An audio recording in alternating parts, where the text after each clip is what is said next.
This video is a follow-up to the last video I made where I was talking about some of my concerns for the candidacy exam. I made that video about 2 o'clock in the morning, and that later that same day at 11, I did the exam. Just for some context of what this thing is, you have your, the PhD process is kind of built into thirds. The first third is the basic core classes, and then you take your qualifying exam, and once you pass the qualifying exam, you are able to start searching for an advisor and do research. So that's where the first third ends, and then you have the middle third where you still take classes. You take special topics classes. You can take core classes as well from other for other branches of math, like the applied math people can take pure classes. The pure math people can take applied. You get what I'm saying. But you go around, you talk to advisors, you try and do some research, you read papers, you present at maybe a seminar or whatever. It depends on who it is you're working with and what they want you to do.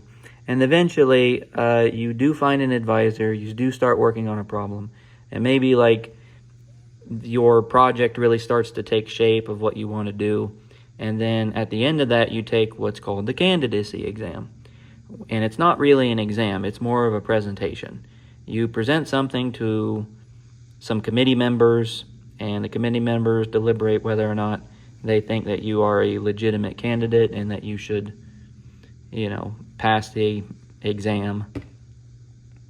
And then after that, you no longer have to take classes. Instead, you just solely focus on the research. If you're a GTA, then you still teach. You're technically an employee. So you teach and grade and do other assignments. Maybe you assist a class. But you don't have to take any classes anymore. And you just do the research. And then once you're done with the research, you write up the dissertation. And and then you're done. That's the end of the PhD process.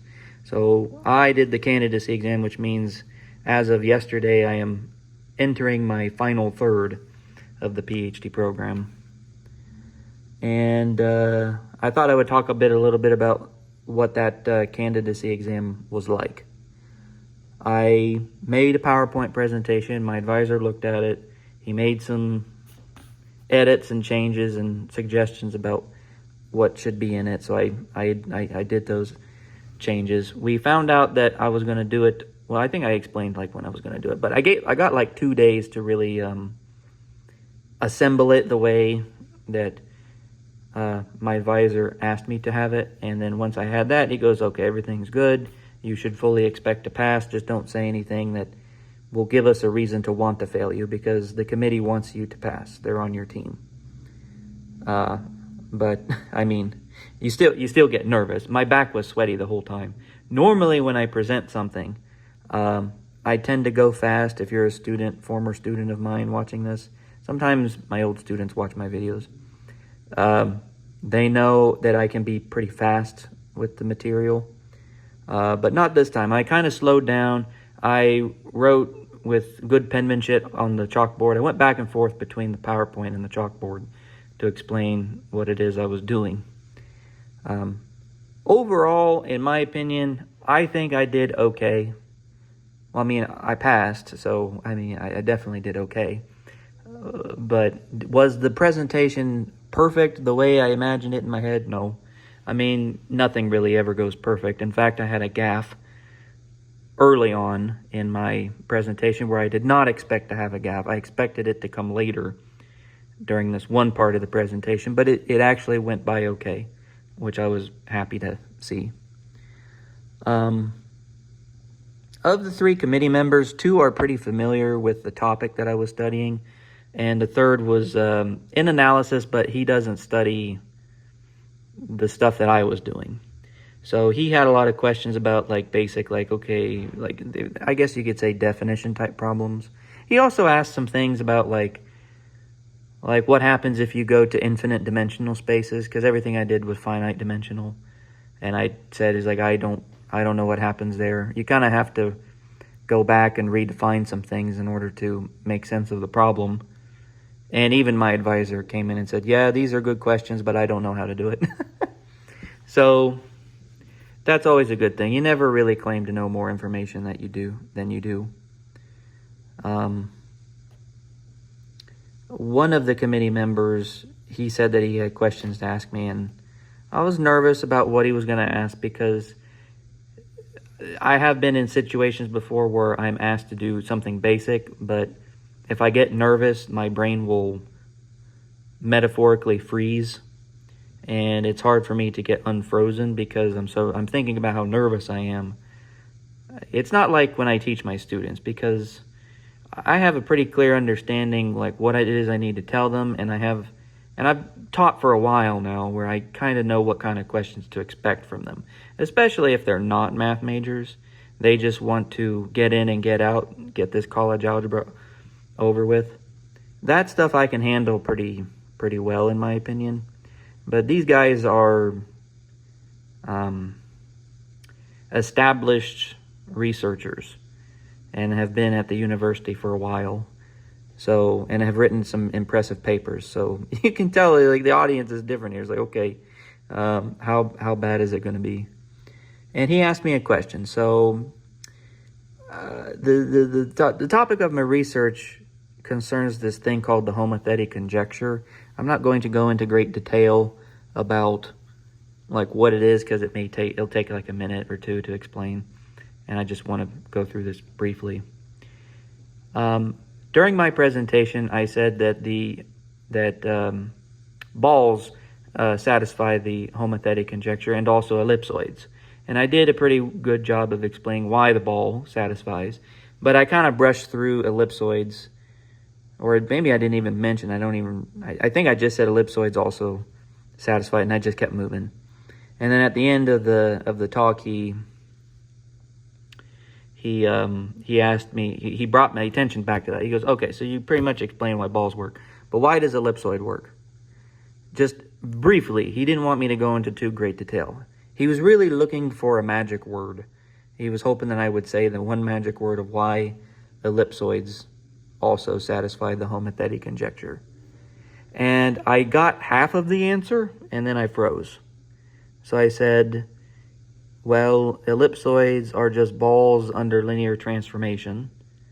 So, and then I said that, and then I paused for a minute to think about what I wanted to say next, and I was having a mini panic attack because when I was preparing for this presentation the night before, this thought did occur to me, like they may ask me about ellipsoids, and I did not sit and actually think about it for a second or two because I thought that I knew it. I don't know. Sometimes I really am my own worst enemy when it comes to this stuff. Like, anyway, so I got stuck a little bit, and then the guy was trying to help me, the committee member, and he goes, you need to think about volume, because in the homothetic conjecture, it concerns about chopping off pieces of a convex body of fixed volume, in which case I denoted this fixed volume as delta. So he says you need to think about like what happens to this volume when you pass through linear transformation, I guess. I don't remember the exact wording of his hint, but when he said volume, that kind of triggered something in my head, and I said, well, okay. I said something to the effect of, if you chop off a piece of fixed volume delta, then after you pass through transformation, then all those pieces that you chop off are not of fixed volume delta, but instead delta times the determinant of your transformation. Maybe absolute value of determinant of transformation. And when I said the word determinant, though, that was the magic word. And his eyes like got huge, and he could tell that I knew the answer. And then as soon as I said determinant, he goes, stop, you've answered the question, don't say anything else. So I was like, okay. Thank you very much for the hint, because I was able to get unstuck from there. Not a tough question, but still, it's like you got to just take it slow and try and remain calm. But either way, it took an hour. I presented, and then when it was over, they're like, okay, Vince, okay, guys, go outside in the hallway, and we'll talk. So I went out, and all the people went out as well, and they talked for I felt like a good bit of time. Like it wasn't immediate. It wasn't like we stood outside for a minute and then went back in. It may have been closer to 5 minutes, and I was curious like what it was they were talking about for 5 minutes, because they're trying to decide whether or not they pass you. And I was trying to be cheeky and maybe put my ear up to the door and hear what they have to say, but they were speaking their native language, which is not English, so I didn't know what it was they were saying, so it didn't really matter. And eventually, when they were done, they opened the door back up and they said, okay, you can come back in. And I came back in and they said, okay, we think you're good enough to pass. And he actually made a joke. He goes, I think he said something like, unfortunately, you are not allowed to leave and go find a high-paying job. You have to stay here and finish your Ph.D. and write your dissertation. And I was like, well, I really just wanted a dissertation anyway. So I gave him the sheet of paper. He put his signature on it and took it to the math office. And now I'm officially on dissertation 1. I am not taking classes anymore. The class-taking era is over for this boy. And you can see just all the classes I took. This semester is the one that we're in right now. So I will probably still go to class. Like I'm probably still going to go to this topology class because I think it's good for me. It's also good to like keep practicing and staying involved in the math community at the university.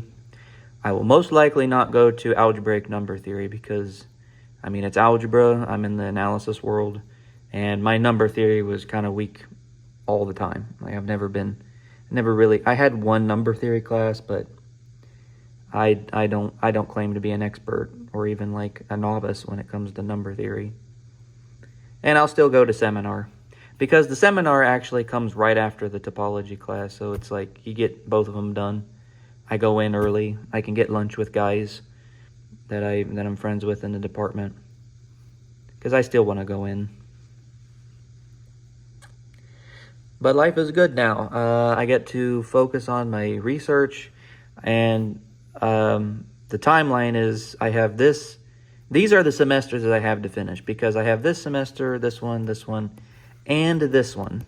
I get this full semester. But at the end of this semester, the funding disappears.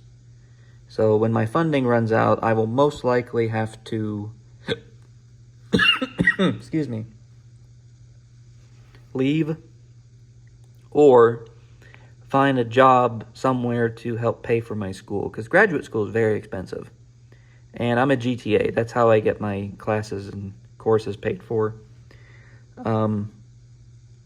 There have been ways in the past where you could stay as part-time, or some people even got hired as NTTs and still worked on their PhD, but you can't really guarantee for that to happen. In the past, I think you kind of could stay as part-time and finish your PhD, but it sounds like there's getting away from that. So I really hope I finish before spring 2026. If I don't, I mean, technically on the university website, it says you have 10 years, like since you start. You start and then you have up to 10 years to finish the PhD. If you don't finish in that time, then they pretty much do remove you as a student. But realistically speaking, you should finish a PhD in 5 years. Some people I met finished in 7, which I thought was a long time. Some people finish quickly. They do 4 years, I guess. I feel like there was a guy that did it in 3, but he was kind of an exceptional case. Like he had already done like research before entering the PhD program.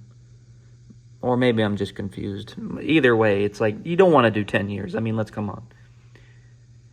But I would hate to do all this and not finish. I'm going to try and stick it through and emerge victorious by the end. Not worried. I mean, if it gets closer and closer and I'm still not getting anything done, then I'll start worrying about what to do next. But in the meantime, I have a year, a little bit over a year actually, and I have had significant progress. I did show some of my research to a friend who I trust, and he said that I'm pretty close to what it is that I want. And that gave me a lot of confidence and made me feel pretty good. So let's just keep moving forward. The hardest part is behind me, I think. I really think that. I think the hardest part about the program is behind me. I conquered it. And now I have to just not lose momentum.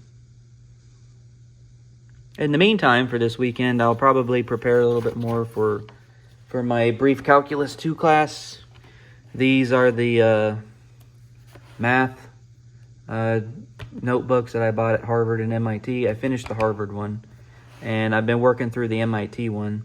I've been taking notes out of this book called Introductory Functional Analysis with Applications by Kriesig.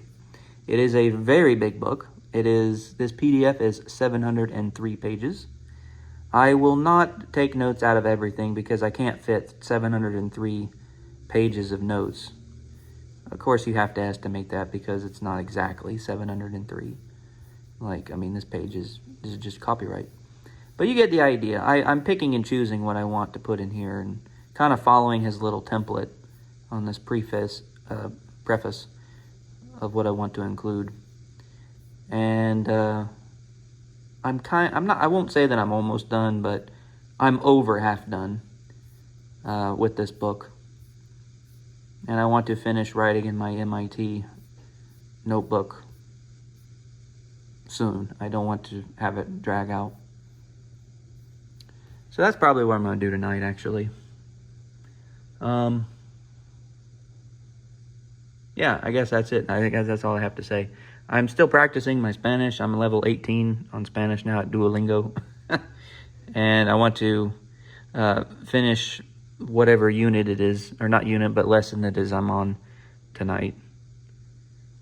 And then find something else to do. Anyway, I'm rambling now. I'm going to end it here. So I just thought I would end on a positive note to let you know that life is still good and the end is almost in sight.